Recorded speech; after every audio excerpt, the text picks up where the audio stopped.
तो भाई लोग, धुरंधर द रिवेंज पार्ट 2 का ट्रेलर आ चुका है। इसका सबको इतना इंतजार था, पहले बोल रही 3 मार्च को आएगा, नहीं आया। 5 मार्च को आएगा, नहीं आया। 6 मार्च को आएगा, नहीं आया। पर आज 7 मार्च आ चुका है, सुबह 11:01 पे। एंड मैं ये वीडियो डाल रहा हूँ 8 तारीख को, बिकॉज पूरा दिन मैंने लगा दिया है पूरी डिटेल्स निकालने में। थोड़ा मुझे काम भी था, और तो अब डायरेक्ट चालू करते डिटेलिंग पे।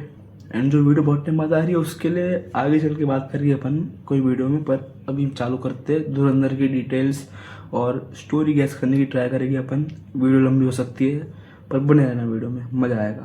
तो ट्रेलर चालू होता है। ट्रेलर के स्टार्टिंग के 20-25 सेकेंड तो हमें फर्स्ट पार्ट का जो सीक्वेंस था स्टार्टिंग में, हिंदू बहुत डरपोक कौम है, वो पूरा रिकैप देते हैं ताकि हमारे इमोशन वापस जाग सके, बिकॉज टाइम बाद आ रहे हैं ये लोग। एंड 20-25 सेकंड निकलने के बाद हमें इस पार्ट की क्लिप चालू करते हैं ये लोग, जिसमें हमें दिखाया जाता है रहमान के मरने के बाद अब लियारी का अगला बादशाह कौन बनेगा। जैसा सब लोग सवाल पूछते हैं, मीडिया वाले होंगे मोस्टली। एंड सब लोग यही सोच रहे होते हैं कि अगला बादशाह कौन बनेगा लियारी का। एंड वी ऑल नो कि अब अगला बादशाह कौन बनने वाला है, ऑफ कोर्स हमजा। जहाँ मुझे लगता है ये सीन में वो डिक्लेयर करेगा कि वो असली बादशाह है लियारी का। एंड पूरा ऑरा फार्मिंग चलेगी इसकी इस सीन में। देन हमें बहुत सारे जस किरण के शॉट्स दिखाते हैं पहले वाले वर्जन के, जहाँ पे अपने यंगर वर्जन में वो बहुत सारे लोगों को सोलली मार रहा होता है। एंड माइट भी ये उसके माँ बाप का बदला लेगा, बिकॉज ये जो कहानी होगी उसके यंगर वर्जन की, वो 90s 80s पर टेक प्लेस करेगी, जिस टाइम पे पंजाब में खालिस्तानी वाला कॉन्फ्लिक्ट चल रहा था। चक्कर में उनके माँ बाप की डेथ हुई होगी एंड उसी का बदला वो ले रहा होगा। फिर आगे चल के हमें ट्रेलर में उसे डरा हुआ दिखाते हैं कि वो कहीं कोई रूम में घुसा है, वो एकदम शॉक है, डरा हुआ है। तो मेरे हिसाब से ये सीन में शायद उसने अपने माँ बाप की डेड बॉडी देख ली होगी, जिसको देख के कोई भी बच्चा नहीं देख पाता है अपने माँ बाप की डेड बॉडी। उसकी थोड़ी मतलब अंदर से हालत ख़राब हो जाती है, अपने आप घबरा आता है वो बंदा। या तो ये सीन में वो रियलाइज़ करेगा कि मैंने बदले के चक्कर में, अपने बदले की आग के चक्कर में कितने लोग को निपटा दिया है, जो कि किसी के लिए भी पहली बार में इतने लोग को मारना आसान नहीं होता है। उसको डर बैठ जाता है, मैंने कितने लोग को जान ली, ट्रॉमाटाइज हो जाता है बंदा। इसी चक्कर में वो पूरा ये रियलाइज़ करता है and he gets to know he is fucked up. And हाँ, हम लोग पहले जस किरण सिंह मतलब हमजा के पहले वाले वर्जन यानी यंगर वर्जन की बात करेंगे, जो ट्रेलर में दिखाए जितने भी शॉट उसके बाद हम बढ़ेगी हमजा की तरफ, ना कि चल के इसको लाइफ टाइम की जेल हो जाएगी यानी मौत की सज़ा दे देगी, ऐसा कुछ होगा। वहीं पे आएगा अपना मिशन धुरंधर, जहाँ पे माधवन को इसकी बैक स्टोरी समझ आएगी कि ये अकेले बंदे ने इतने सारे बंदों को निपटा दिया, वो भी अकेले। ये कोई आसान बात नहीं होती है, खासकर इतने यंग एज में। फिर वो यही बात को नज़र में रख के उससे मिलेंगे, उसको समझाएंगे कि मिशन धुरंधर क्या है, एंड उसको ट्रेनिंग देंगे। जहाँ पे हमें ट्रेलर में भी दिखाए कुछ ट्रेनिंग शॉट्स हमजा के, आई मीन जसकिरण के, जो देखने में समझ आता है कि जसकिरण बाकी सब लोगों से बेटर है, और अच्छा भी नहीं, बहुत बेटर है। उसमें बहुत स्किल्स है, आई मीन उसमें बहुत ताकत है। बट कोई कितना भी ताकतवर हो, उसको सर्वाइवल की स्किल्स चाहिए होती है। ये कोई भी सिचुएशन पड़ जाए कभी, तो उसको कैसे निकलना है सिचुएशन में से, वो कहीं फंस जाए गलत एकदम मरने की हालत में, वो कैसे सर्वाइव कर सकता है, ये स्किल्स सीखना इम्पोर्टेंट है। हार्ड कोर ट्रेनिंग होती है इसकी आर्मी में। ये सर्वाइविंग स्किल्स खाली फिजिकल नहीं, मेंटल भी होती है, जिसका हमने एग्जीक्यूशन फर्स्ट पार्ट में देखा हुआ है। जहाँ स्टार्टिंग में जब वो लियारी में एंट्री करता है तो रात में वो गुंडों से मार खा लेता है, जबकि वो उनको आसानी से मार सकता था, कुछ नहीं थी वो उनके लिए। बट उनको सबकी नज़र में आती नहीं आना था, सो वो मार खा लेता है। एंड फिर धीरे धीरे करके वो एकदम बेबी स्टेप्स लेके अपना मिशन आगे बढ़ाता है। रहमान की गैंग में एंट्री लेता है, उसको 2 बार बचाता है मरने से। बट 27/11 के इवेंट्स के बाद उसका कंट्रोल खो जाता है, बट फिर भी वो अपने आप में कंट्रोल पा लेता है भाई। कंट्रोल के दिमाग से सोचना है, मेरे को फंसता नहीं है इस कांड में, धीरे धीरे करके मैं इन सब से बदला लूँगा। एंड में जाके वो रहमान को मार देता है। एंड नाउ इस पार्ट में अब बारी है अरशद पप्पू, उज़ैर बलोच असलम चौधरी का माइट भी है, माइट भी नहीं है। एंड द मेन जिसने 27/11 के इवेंट को पूरा सोचा था, वही था उसके पीछे मेन आदमी, मेजर इकबाल। ये 4 एंड बाकी थोड़े और खनानी ब्रदर्स भी है। एंड बाकी एक और जिसको हमको देखते हैं वो दिखा, आगे चल के बात करेंगे उसके बारे में। ऐसे बहुत लोगों से उसको बदल लेना इस पार्ट में, करंट टाइमलाइन में। नाउ अब हमजा लियारी को रूल कर रहा है, बट ये बात रहमान के मर के तुरंत ही नहीं है कि वो रूल करने लग गया तुरंत ही। इस क्लिप में हम देखते हैं कि रहमान मर चुका है एंड उसका जो बोर्ड लगा हुआ है लियारी पे, उसको कोई जला रहा है एंड वो और कोई नहीं बल्कि अरशद पप्पू है। एंड उसके साइड में हम कुरिस्तान भी खड़ा हुआ दिखाते हैं, जो कि अच्छा कनेक्शन है कि वो उसकी गैंग में था, हमको फर्स्ट पार्ट में बताया था। वो आग और कोई नहीं, अरशद पप्पू ने लगाई है। बट फिर हमजा की एंट्री होती है, वो आग लगा के अपनी एंट्री डिक्लेयर करता है कि मैं आ चुका हूँ, अब मैं ही रूल करूँगा लियारी पे, मैं ही हूँ लियारी का बादशाह। देन पूरा एकदम सीक्वेंस होगा बड़ा था, जहाँ में हमको एक दिखाते हैं वो गोला वाला हथियार, एंड उसी गोले से वो बहुत लोग को मारेगा इसी सीक्वेंस में। एंड एक हमको ये टोटल 3 गोले दिखाए हैं, जिसमें से एक ही हो गया। आगे चल के हम दोनों की बात करेंगे जो बाकी है। फिर ये करते करते बारी आएगी अरशद पप्पू की, एंड ये उज़ैर बलोच और हमजा मिलके अरशद पप्पू को मार देंगे। एंड वो फुटबॉल भी खेलेंगे वो लोग उनके सर से, जो कि हमको ट्रेलर में दिखाया है। बट ये नए वाले ट्रेलर में हमको उज़ैर बलोच को उसके सर को कुचलते हुए दिखाया है। उसका सर तो कटा हुआ है पर लिटरली कुचलते हुए दिखाया है, जो कि ब्रूटल सीन है भाई एक्चुअली। एंड ये मूवी ओ भाई चोट जाने वाली है, ब्रूटल जाने वाली है एकदम। एंड फिर आगे चल के बहुत सारे सीन्स में हमको उज़ैर हमजा के साथ नहीं दिखता है, क्योंकि सबको पता है कि वो मरने वाला है एंड हमजा ही मारेगा उसे मोस्ट प्रोबेबली। बट इसकी 2-3 पॉसिबिलिटीज निकलती है, जो मैं बोलता हूँ आपको अभी। तो अरशद पप्पू को मारने के बाद हमजा को, उज़ैर बलोच को भी लाइन से हटाना था, उसको मारना था उसको। तो या तो हमजा उज़ैर को रहमान दकेत की मौत का जिम्मेदार ठहराता है, एक तो ये हो सकता है। दूसरी पॉसिबिलिटी ये निकलती है कि हमजा जो बलोच गैंग है सरानी लीडर वाली, वो जो जहाँ पे और काम करता है रहमान, उनके पास जाएगा और उन्हें बताएगा कि उज़ैर और रहमान ने मिलके आईएसआई से हाथ मिलाया था एंड आईएसआई ही बलोच को मार रही है, उन्हीं के बच्चे खा रही है आईएसआई, मार रही है सबको दबा के। सो इसी चक्कर में पूरी बलोच गैंग के साथ मिलके हमजा उज़ैर को निपटाएगा। अब तीसरी पॉसिबिलिटी भी निकलती है, जो कि बहुत रेयर केस में हो सकती है। सो तीसरी पॉसिबिलिटी ये है कि हमजा उज़ैर बलोच को ही एक स्पाई ठहरा देगा, एंड ये सुन के ऑफकोर्स इकबाल उसे मार देगा। एंड इस चीज़ का मेरे पास एक रीज़न भी है। अगर आपको फर्स्ट पार्ट याद हो तो इंटरवल के बाद जो सीन आता है जहाँ पे इकबाल उज़ैर और हमजा को लेके जाता है टॉर्चर रूम में, वहाँ दिखाता है एक बंदे को वो जारी से, वो एकदम ब्रूटल वाला सीन। तो वहाँ पे हमजा का हमको रिएक्शन दिखाते हैं, बट बैकग्राउंड में हमें उज़ैर का भी रिएक्शन दिख रहा होता है, जो कि बहुत छोटा कर दिया, उसको एकदम ब्लैकआउट कर दिया था ताकि हम नोटिस ना कर पाए। बट आपका भाई है ना, नोटिस कर लिया आपके भाई ने, तो उसका रिएक्शन भी बहुत एकदम डरा हुआ था वो। तो इकबाल को ये भी शक हो सकता है कि वो इतना डरा हुआ था कि वही तो नहीं है। तो इस चीज़ को एकदम हाँ मानते हुए इकबाल उज़ैर को मार देगा। मुझे पता है बहुत ही out of the world theory है, हो भी सकता है नहीं भी हो सकता है, हम बस थियरी बना सकते हैं और क्या कर सकते हैं। 19 मार्च को समझ आ जाएगा क्या होने वाला है। के बाद हम देखते हैं एक सीन जहाँ पे हमजा, जमाली और रिजवान एक साथ खड़े हैं और वो लोग पैसे उड़ा रहे हैं। बाय द वे एक सीन हमको दिखा था ट्रेलर में जहाँ पे हमजा ट्रेनिंग कर रहा था एक बंदे के साथ, एंड उसके पीछे जो बंदा है वो और कोई नहीं बल्कि रिजवान ही है, बस क्लीन शेव, मतलब पहले का लुक है उसका। दोनों ही मिशन धुरंधर के पार्ट है, दोनों की ट्रेनिंग एक साथ चालू हुई थी। तो ये शॉट में हमजा, जमाली और रिजवान मिलके पैसे उड़ा रहे हैं। एंड भाई आदमी पैसे कब उड़ाता है? जब खुशी का मौका होता है, कुछ अच्छा हुआ होता है। अगर आप ध्यान से नोटिस करोगे तो साइड में एक झंडे के पास हमें किसी का मुंह दिखता है, एंड ये मुंह और कोई नहीं बल्कि नवाज शरीफ है।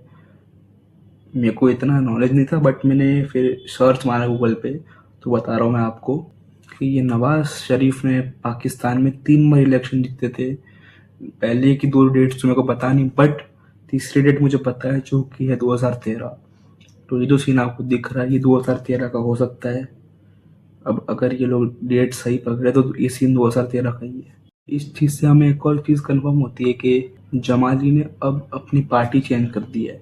जो उसकी पहले थी परमन पार्टी, वो छोड़ के अब नवाज शरीफ की पार्टी ज्वाइन कर ली है उसने। ये चीज़ का रिजल्ट आगे चल के कुछ में कंटिन्यू होगा, पता हुआ आगे चल के मैं। तो ये लोग उसी चीज़ की खुशी मना रहे हैं कि वो जीत चुका है इलेक्शन, बन चुका है पीएम।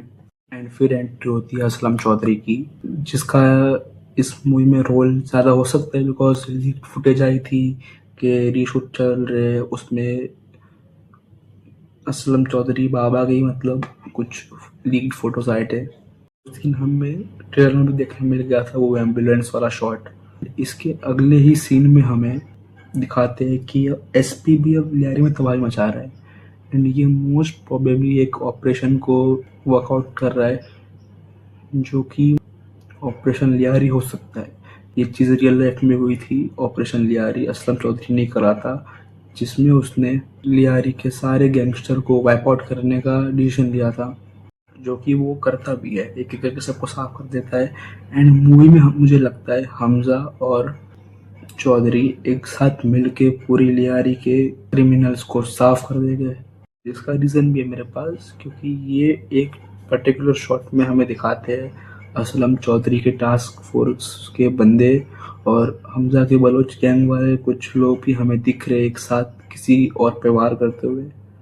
तो ये चीज़ मतलब कंफर्म करते हैं कि वो दोनों एक साथ मिलके तबाही मचाएगी।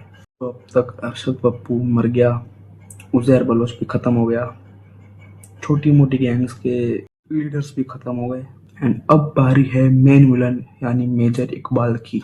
अगर आपने ध्यान दिया हो, मैंने अब बोला था स्टार्टिंग में कि 3 गोले दिखाते हैं हमको, जिसमें से 2 गोलों का वो यूज़ कर चुका है। पहला गोला एकदम स्टार्टिंग में जब वो एंट्री मारते हैं लियारी में, दूसरा असलम चौधरी के साथ जब वो तबाही मचाता है एंड अब मैं बताऊंगा आपको कि तीसरा कहाँ काम आता है। इधर में हमें एक मतलब बैकग्राउंड दिखता है, बैकग्राउंड नहीं मतलब वो पूरी फ्रेम, वो जो जगह है वो एकदम सेम दिखती है जहाँ पे मेजर इकबाल का कैरेक्टर आया हुआ होता है एंड वहाँ पे हमजा उस पर अटैक कर देता है एंड ये सीन क्लाइमैक्स सीन होगा। वहाँ उसको मारते टाइम वो गोला यूज़ करेगा। पार्ट 1 के ट्रेलर में दिखाते हैं, लिखा हुआ था ना रैथ ऑफ गॉड, ये वही सीन होगा जहाँ पे वो अपना गोला यूज़ करेगा, क्योंकि रेती रेती दिखती है। अब ये टाइमलाइन 2022 की हो सकती है, वो मैं क्यों बोल रहा हूँ बिकॉज ये जो पूरी जगह है मस्जिद वस्जिद जो भी है ये वो रियल लाइफ में 2022 में तबाह हो गया था एंड जो भी बंदों को ये मार रहे हैं हमजा वो रिमेम्बर नहीं करता, मैं नाम में दिखा दूंगा, जो भी बंदों को मारता है उनकी भी रियल लाइफ डेथ 2022 में हुई थी। इन 2022 में इसलिए बोल रहा हूँ बिकॉज लास्ट में हमें सीन दिखाते हैं जहाँ पे हमजा पूरा बारिश में खड़ा है, एकदम लाल लाइट हो रही है। वो सीन एकदम एंड में आएगा एंड वो पता है कहाँ पे सीन होगा, वो गया होगा वो स्टार्टिंग वाले बंदे के घर पे, मंसूर के घर पे गया होगा एंड ये चीज़ आतिफ ने रियल लाइफ से उठाई है। उसने कहा था ना पड़ोस में ही रहते, कूदे भर का जोर लगा लो और उखाड़ लो जो उखाड़ सकते हो। तो एंड में सब कुछ ख़त्म करने के बाद हम सजा गए उसके घर में, उसके घर में उसको ठोक के आता है एंड ये जो सीन है वो पूरा उसको घर के सामने ही होगा, might be. What a cinema भाई, व्हाट अ सिनेमा। अगर ये चीज़ सही हो गई भाई क्या सिनेमा बन जाएगा, मैं इतना एक्साइटेड हूँ इस चीज़ के लिए। ये चीज़ सही निकली, 2022 की टाइमलाइन निकली, तो जो लीक्स आ रहे थे कैमियोज के उसकी टाइमलाइन भी सेट हो जाएगी एकदम, बिकॉज हमको सुनने में आ रहा है कि इसमें यामी गौतम कैमियो है जो कि उरी में थी। अगर वही वाला कैरेक्टर होगा तो टाइमलाइन सेट बैठेगी बिकॉज वो चीज़ 2019 में हुई थी वो सारे इवेंट्स एंड अब 2022 आ चुका है। हमजा सब कुछ ख़त्म करके पाकिस्तान में अब इंडिया वापस लौट आया है। Sorry spoiler. हमजा सब ख़त्म करके पाकिस्तान में अब इंडिया वापस आ चुका है। ये मैं इसलिए बोल रहा हूँ बिकॉज लीक्स भी आए थे, रणवीर सिंह ने पगड़ी पहनी हुई थी। तो सॉरी भाई अगर किसी के लिए मूवी स्पॉइल हो गई हो तो। अब समझ रहे हो ना आपके कैमियोज कहाँ सेट हुए, किसे सेट हो गए। अगर समझ रहे हो तो भाई लाइक ठोक देना प्लीज़ यार, लाइक ठोक देना। एंड फिर ट्रेलर में एक सीन आता है जहाँ पे मोस्टली सब लोग को ये चीज़ का डाउट ही होगा कि हमजा के साथ पाकिस्तानी आर्मी क्या कर रही है। तो इसका रीज़न मेरे पास है, जो कि मैंने बीच वीडियो में बोला था आपको कि नवाज शरीफ की वो लोग सेलिब्रेट कर रहे थे पीएम बनने का। एंड हमजा और जमील की उसके साथ दोस्ती हो गई होगी अब तक, तो उसके साथ काम करते हैं। एंड जबकि अब वो पीएम बन चुका है नवाज शरीफ, तो माइट भी जो इंडिया से उसको प्रेशर आ रहा होगा, यूएसए से उसको प्रेशर आ रहा होगा, मतलब पूरा इंटरनेशनल कंट्रीज से उसको प्रेशर आ रहा होगा वो पकड़ने के लिए, उसको मारने के लिए। तो अब तो उसके पास सारी पावर्स है आर्मी की, तो वो अपनी आर्मी हमजा के साथ भेजता है उसको पकड़ के उसके घर के अंदर ही मारने के लिए। घर नहीं मतलब जो भी जगह है वहाँ मारने के लिए उसको। सो ये आंसर है मेरा। अगर सही निकला तो ठीक, नहीं निकला तो कोई बात नहीं। फिर बात करें कि इकबाल को पता कैसे चला कि हमजा ही स्पाई है। वो ऐसे कि उज़ैर को मारने के बाद, जो मैंने कही थी थियरी कि उज़ैर को स्पाई ठहरा दिया है, उसको मार दिया है इकबाल ने, तो वो चीज़ करने के बाद इकबाल को समझ आया होगा कि उज़ैर असली स्पाई नहीं है। तो उसको शक जाएगा हमजा पे। एंड फिर चेक करने वो जाएगा हमजा के घर पे, जहाँ पे उसको उसकी वो नोटबुक मिलेगी, जिससे उसको समझ आ जाएगा कि हमजा ही असली स्पाई है। एंड फिर हमें जो ट्रेलर में शॉट दिखाया था यारीना का वो बंदूक पकड़ते हुए, तो माइट भी यारीना अपने पति को बचाने के चक्कर में अपनी जान सेक्रीफाइस कर दे एंड इकबाल उसे मार दे। ये सीन उसके घर का हो सकता है। सो अगर ये चीज़ हो गई तो ये चीज़ और पर्सनल हो जाएगी उसको मारने की। एकदम गुस्सा आएगा, बहन मार दो इसको। या तो यारीना का सीन को और अच्छी तरह सोच के डिस्क्राइब करने के बाद मैं समझाओगे, यारीना को पता चल गया होगा कि उसका पति एक हिंदुस्तानी है, स्पाई है, तो वो उस पर बंदूक ताक देती है। एंड फिर हमजा को चूज़ करना पड़ेगा यारीना और अपने देश के बीच में, जहाँ वो ऑफकोर्स देश को चुनेगा एंड फोर्सफुली उसको मारना पड़ेगा यारीना को। अगर एक चीज़ हो गई तो भाई ये मूवी और डार्क टर्न ले लेगी, जो देख के एकदम दिल भर आएगा सबका। भाई थी मेरी डिटेल और आपको एक्सप्लेन करने की जो हो सकता है मूवी में। अगर आपको स्पॉइल हुई हो मूवी तो भाई सॉरी कहता हूँ मैं। एंड एक और चीज़ बोलने वाला, स्पॉइल हो सकती है, सुनना हो सुनो, मत सुनना है लाइक करके चल जाओ वीडियो। तो मैंने पहले भी कहा था, अब भी कहूँगा, जिनको लग रहा है या मैं गौतम के कहने पे जो उनका आया था रिव्यू इंटरव्यू में जो बोला था उन्होंने कि आई एम वेरी इमोशनल, फिर सब समझने लग गए कि हमजा मरने वाला है। ऐसा बिल्कुल नहीं है, वो नहीं मरने वाला है। लीक फुटेज आ चुकी है, वो जिंदा बस इंडिया आ जाएगा। सो इतना टेंशन लेने की जरूरत नहीं भाई, बस मौज मारो। मूवी एकदम बढ़िया होने वाली, सबको पता है। टॉक्सिक जो आगे बढ़ चुकी है उसके बारे में आगे चल के कोई वीडियो बात करेगी। बाकी कैसी लगी आपको ये वीडियो बताना कमेंट्स में। मेरी एक्सप्लेनेशन कैसी लगी आपको वो भी बताना कमेंट्स में। बाकी मिलते हैं नेक्स्ट वीडियो में, बाय बाय। जाने से पहले मैं तो एक्साइटेड हूँ, आप कितना एक्साइटेड हो धुरंधर के बारे में, और वीडियोज़ लाऊंगा इसके बारे में मैं। बस लाइक कर देना, कमेंट कर देना, सब्सक्राइब कर देना। मिलते हैं नेक्स्ट वीडियो में, बाय बाय, पक्का बाय बाय।